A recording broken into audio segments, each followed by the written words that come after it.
Namaskar, Bharat. For the first time ever, we are hosting an MBA Times Fair event specifically tailored towards candidates from India. But if you're joining from any other part of the world, feel free to stay because the frameworks can still be useful to you. The series of live streams will consist less of marketing like other MBA fairs do, but more of quality content that focuses on completing the important sections of your MBA applications, such as resume, essays, LORs, etc. Depending on the availability, we will dive deeper into the application of what we learn here by looking at the samples. So let's get to it.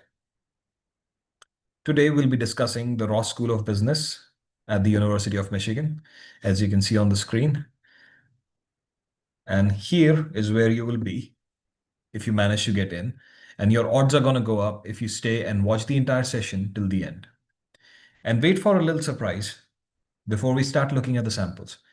So let's put this image in the background and that will keep you inspired. So let's look at the agenda for the day.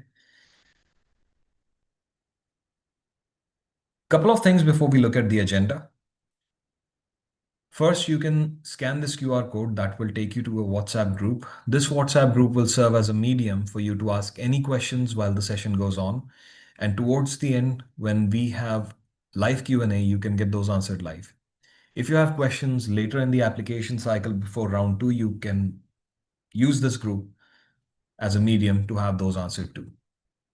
And it eliminates the biggest problem that many people have had with the webinars in the past, that their questions are not getting answered. And we've solved this problem for you. Let's look at the agenda now. We'll look at what values define the school and what the class profile looks like, which will give you an understanding of what the statistical requirements are and what kind of personality checks you need to go through. This will create the foundation of your entire application. And then we'll look into the essays and resumes, which are obviously the backbone of your application. We'll look at the LOR samples after this, and I will give you the tips. And it goes without saying, you will not be the one writing that, so you can share the sample with someone else.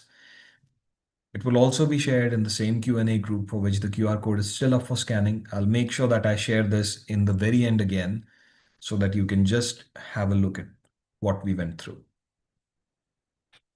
Moving on to the class profile.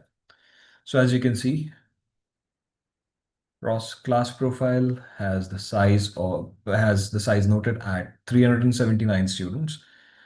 Not too big, not way too small, decent class size. International student population is at 40%. And this is to note that this population also consists of dual citizens, people who are American citizens but have citizenships of other country. So those are also noted in this. Purely international students number is actually much less than this. So this is something to think about when applying. The GRE average is 163 for quant and 160 for verbal.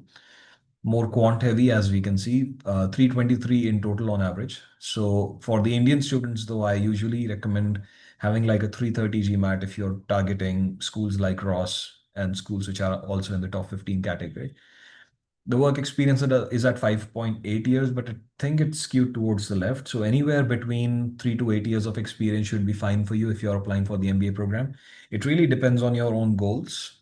So it's not just about the experience, but also what goals you have in mind. So make sure when you're applying, have your experience in the work experience bracket. The GMAT average is at 731 for the Legacy Edition and 681 for the Focus Edition. Again, for the overrepresented pool, mostly people from India, I recommend having at least the 99th percentile, specifically for schools in the top 15 category. 98th percentile may have also cut it if you have this very special profile. So that's basically about the class profile. And looking at the values, what defines Ross? So the first value that comes up is connect and collaborate. A community at Ross is usually how people call it, but at the same time, you're looking at a team-based curriculum. Action-based learning is something Ross rises itself for. And they want people to connect with each other. They want people to collaborate with each other and work in a team-based sense. So this is what Connect and Collaborate is about. Then there is about the learning and growing part. It's a business school, it is in a university, so obviously you're learning. And you also want to grow together, not just alone. So make sure that others are growing when you're growing as well. They want you to do great things. Of course, being ambitious is nothing wrong. So do great things in life and try to be someone who others will be proud of. That's an ambitious statement. Be an owner. So people who are responsible, that's what being an owner means. So take ownership for your actions and be inclusive. Obviously, when you're working in a team environment, you want to be inclusive of all people, not just opinions of one and sacrificing the others. So, or maybe the opinions of all and sacrificing the one over and over again. That's also not inclusive. So that's basically the idea behind the values of Ross. The values are important because these values are on the basis of which your applications will be judged. Because if you have these values, that's great. We will love this. If you don't have these values, then, you know, bad news. Moving on to the essays. Ross has two essays with the second essay as with four options, I think. So let's go with the first essay. The first essay is the goals essay. What is your short-term career goal and how will Ross's philosophy in action-based learning help you achieve it? We already discussed what action-based learning is to Ross, that it is a very unique thing, that they want people to appreciate the action-based learning approach. And that's literally what they have put in the question. So be specific about what your short-term goal is. What do I mean by being specific? So being specific only means that you need to narrow it down by industry, function, location, motivation, what transferable skills you have, and how feasible the goal is. So that's how you specific you want to be about your short-term goal. Then moving on, you have to show your motivation. Why do you want to pursue that goal? So an example of that would be someone who is going into consulting may actually say that they find it fascinating because they love helping other businesses win. That's okay, completely fine. But at the same time, you also have to understand that if you like other businesses succeed, then how did that motivation come to be? So giving a little bit of a backstory can help. In short, obviously, it's about quality, not quantity. So when you're talking about Ross's philosophy on action-based learning, focus on depth. Focus on what the resource is, when will you be using the resource, why is that resource important to your goals, and how exactly will it lead you to your post MBA goals. So that's basically the idea, how you focus on quality and not about the quantity of resources at Ross. The second essay, the first choice, is the uniqueness essay. So what makes you unique? So first thing to remember here is to not brag. If you start bragging about yourself, that looks bad. So the idea here is to remember the words confidence with humility. Confidence, if you have confidence in yourself and you're humble enough, they might actually like this approach much better. Focus on alignment. That's the second thing. And then what do they get? How do you focus on alignment? We've seen what 5 values Ross focuses on. And you want to be ambitious, you want to achieve great things, that has to be your uniqueness somewhere. You are someone who is radically responsible, someone who takes responsibility, someone who's an owner, someone who's inclusive. So those parts should be there in your uniqueness. Then what do they get out of your uniqueness? That also matters because like your uniqueness is unique to you. What exactly will that add to the program? Then there is the SAB. So in the SAB, I usually ask people to use the SAR format to answer the question. But before that, let me read the prompt first.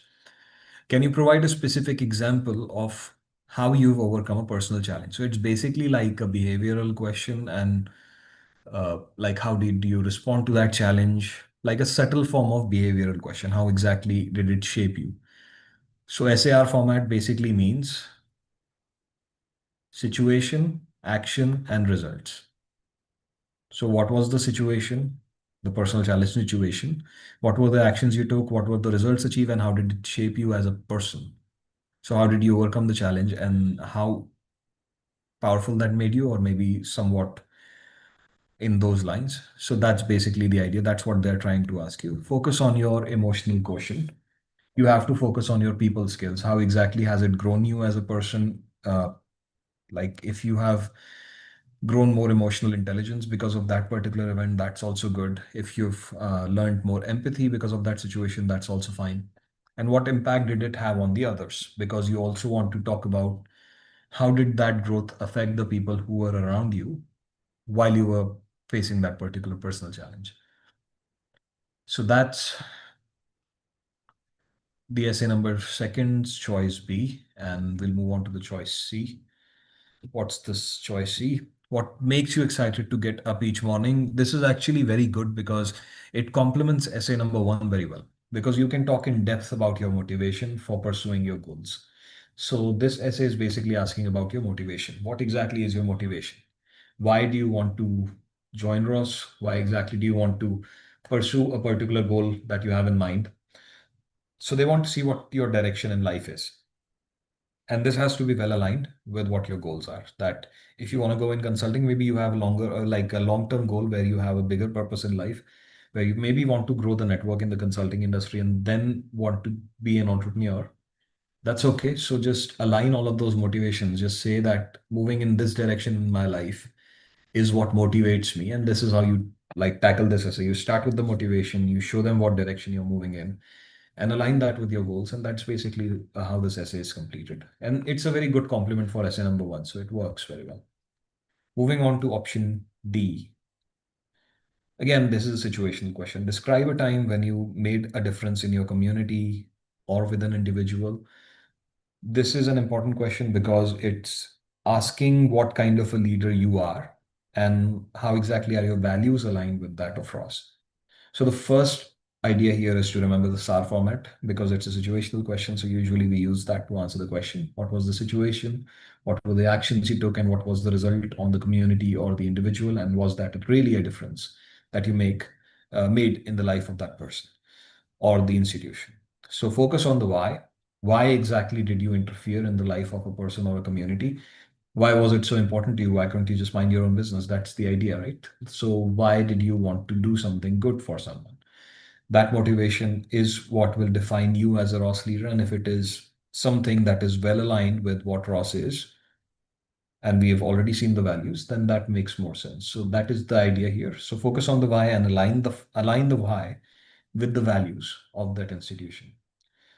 So those were the essays. Choose one of the four essays in essay number two. So it's up to you, whichever you choose. Most of the people, I think, should choose option C because it gives you more space to talk about your motivation. But choosing any of the other options is also nothing bad. Just make sure that you tackle it in the right way. Moving on to the resume. So for resume, I want you to remember an acronym FCQBG, where F stands for format, and we'll start with that. So format basically means you include the important sections of on the resume. So resume obviously needs to have some important sections such as your name, email address, phone number, and if possible, like your LinkedIn profile to link on the top. This is usually followed by education, employment, extracurriculars, and some things like that. While there's no specific format, I still believe that the that only the most important section should be kept because people who are engineers may actually have some skills that are not relevant to the MBA or their post MBA goals. So those skills can actually be removed and the space is limited. So you only have one page. Education section must list your bachelor's and master's degrees if you have one. And a very short bullet on what your extracurriculars were during your time there. So the purpose of this section is only to see if you will be involved in a similar capacity in the business school. So be intentional about this. If you ever attended a business school session, you must already know that they say that your past activities are a great reflection of your future. So that's what you should focus on. I got a lot of questions about how to write your employment if you're also a part-time business owner. So this is perfectly fine to create a separate section for like entrepreneurial work experience. I have already ensured to show that in the sample, so you can see it when you get those in the Q&A session. And I've already shared the link with you, and I'll share that towards the end again. So stay tuned. C stands for consistency. By consistency, I mean the consistency in the format of your bullet points. And the most popular industry format is the PARS format. So PARS stands for problem, action, results, and skills used. As the acronym suggests, you start by defining the problem you're trying to solve, be it marketing or engineering or anything else that can help your business succeed or your company succeed. Move on to define the actions you took to address it and what results came out of that and what skills you used, and focus on your people skills if possible. PAR is basically PARS format with skills section removed, and it helps shorten the bullets, but the skills are kind of blended into the action. So you have to be clever about how you craft these points.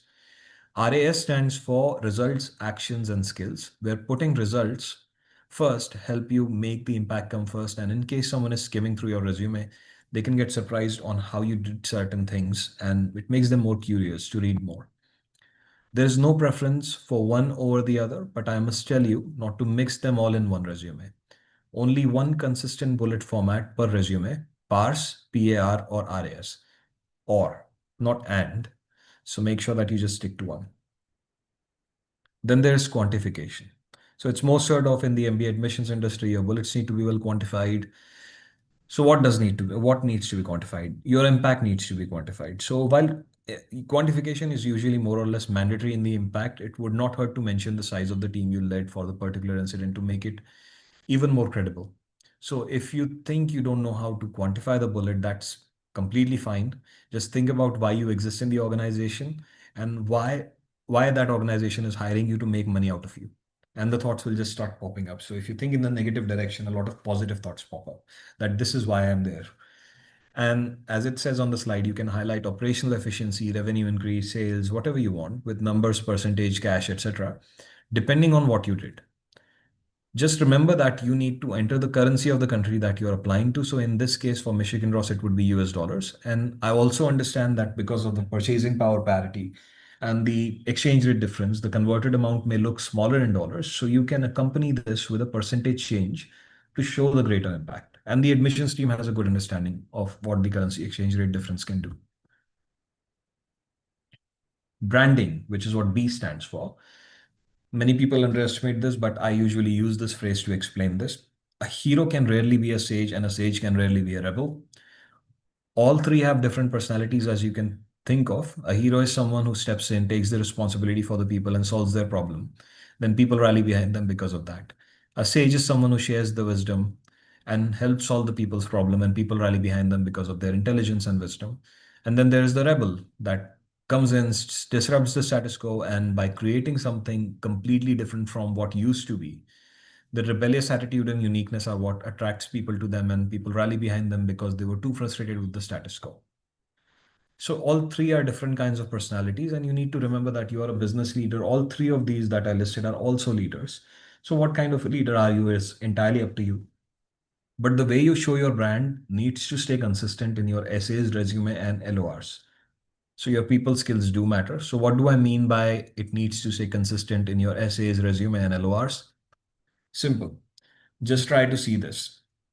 If your LOR is something that is very brilliant, the recommender really likes you and is showing all the great skills you possess, and everything is positive and has probably branded you as someone who is a sage. And in your application, you try to portray yourself as a hero.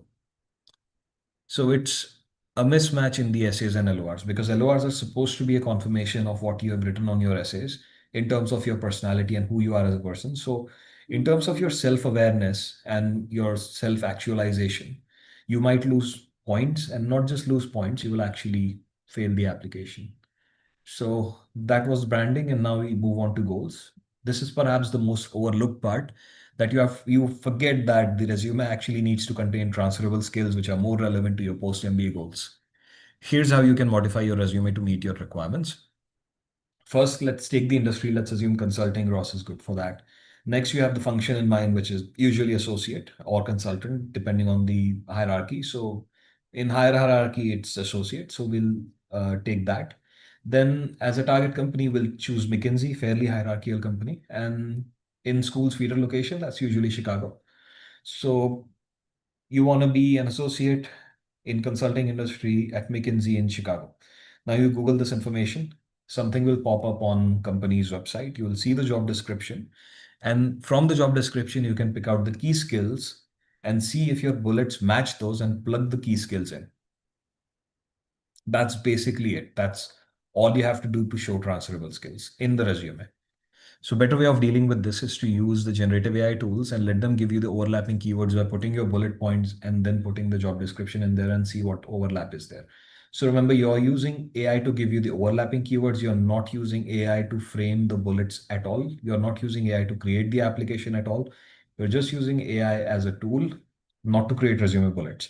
So using of AI for creating the application is pretty much forbidden. So make sure that you remember that. And that completes our session for Ross, essays and resume. And we'll be moving on to the Q&A session on the WhatsApp group in a little bit. But before that, a little surprise for you. So MBA Times is offering the Hail Mary service at a discount of 50%. You will only have to pay $250 per school to get personalized one-time feedback on your whole application, from resume and essays to extracurriculars, every single thing on your application before you submit it. You can get a one-time feedback for that. You can use the code Ross Mega Fair 2025 to avail the offer. We also have bulk discounts available should you choose to opt for it.